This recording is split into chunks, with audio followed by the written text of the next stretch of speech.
আমাদের উদ্যোগে প্রত্যেক বছরই আমরা করি। কারণ প্রত্যেক বছরই মানুষ একটু অপেক্ষা করে থাকে যে আমরা এই 9 নম্বর ওয়ার্ড থেকে কখন নতুন বস্ত্র পাবো, সেই লক্ষ্যকে সামনে রেখে এই জন্য এই আয়োজন। আমাদের আরো একটা খারাপ লাগে, আমরা নতুন বস্ত্র পরে সবাই মিলে প্রতিমা দর্শন করি, মণ্ডপে যাই, আবার কেউ আবার গেঞ্জি পরে ঢুকে যায়। এটা আমাদের কষ্ট, বেদনা, দুঃখের, যার কারণে এই কষ্ট জ্বালাকে আর সহ্য না করতে পেরে আমরা দীর্ঘকাল ধরে যে আমরাও নতুন বস্ত্র পরবো, সাধারণ মানুষও যার ক্ষমতা নেই সেও পড়বে, এই লক্ষ্যকে সামনে রেখে এই বস্ত্রদান শিবির আজকে না, বহুকাল ধরে। কত বছর ধরে চলছে এই বস্ত্রদান? প্রায় 40 বছর দাদা। এই বছর আর এই ধারাবাহিকতা আমার বাবা তারও 50 বছর তারা দিয়ে আসছেন, সেই থেকে ব্যাপারটা ধারাবাহিকতা এখনো রেখে দিই। বস্ত্রদান ছাড়া আর কি কি সামাজিক কাজকর্মের সাথে যুক্ত থাকতে? সামাজিক কাজ বলে শেষ করা যাবে না, কারণ আপনি তো আমাদের এলাকায় থাকেন না, যারা এলাকায় থাকে তারাই জানে যে আমাদের 12 মাসে যেমনি 13 পর্ব নয়, আমাদেরও কিন্তু 12 মাসে আমাদের সহকর্মীরা 12 মাসে 13টাই এরকম রাজনীতি, সামাজিক সমস্ত কাজ করে থাকে। গত 2রা অক্টোবর যেমনি আমরা গান্ধী বার্থডে করলাম, ঝাড়ু অভিযান প্রত্যেক বছর করি, দীর্ঘকাল ধরে করি। এরকম সবই সামাজিক অনুষ্ঠান আমরা 23 জানুয়ারি, 26 জানুয়ারি করি, 14ই আগস্ট, 15ই আগস্ট করি। আমরা দৌড় প্রতিযোগিতা করি, আঁকা প্রতিযোগিতা, কি বাদ আছে, রক্তদান শিবির কি বাদ, বাদের মধ্যে কোনো কিছু নাই দাদা।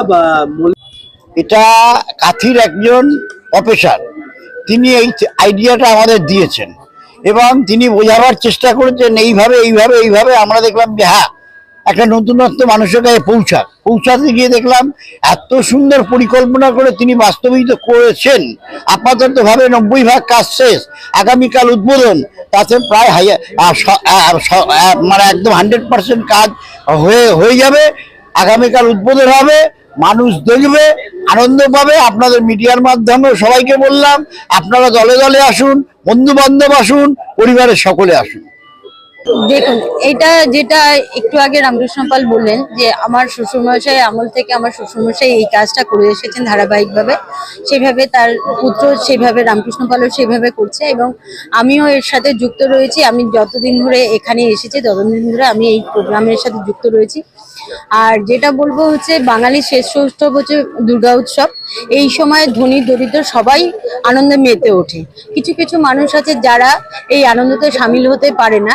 আমরা শুধুমাত্র সেই চেষ্টা করি যাতে এই আনন্দতে, এই যে দুর্গা উৎসব, এই আনন্দতে সবাই যাতে একসাথে আনন্দ করতে পারে। আমরাও যেমন একটা নতুন জামা কাপড় পরে প্যান্ডেলে বা ঠাকুর দেখতে যাব, সেরকম এই যে যাদের জন্য আমরা ব্যবস্থা করেছি তারাও যেন একটা নতুন বস্ত্র পরে তারাও যেন ঠাকুর দেখতে যেতে পারে, তাদের মনেও যেন একটা আনন্দ জেগে ওঠে যে আমরা নতুন বস্ত্র পেয়েছি।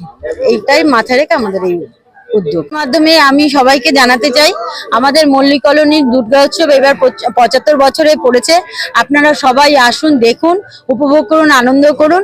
এবং আমাদের এবারের থিম হচ্ছে জীবনযুদ্ধ, যেটা আমরা বাস্তবিক জীবনে আমাদের যে যুদ্ধ করে আমরা জীবনযাত্রা চালাই, সেটাই আমাদের প্যান্ডেলের থিমের মাধ্যমে তুলে ধরা হয়েছে।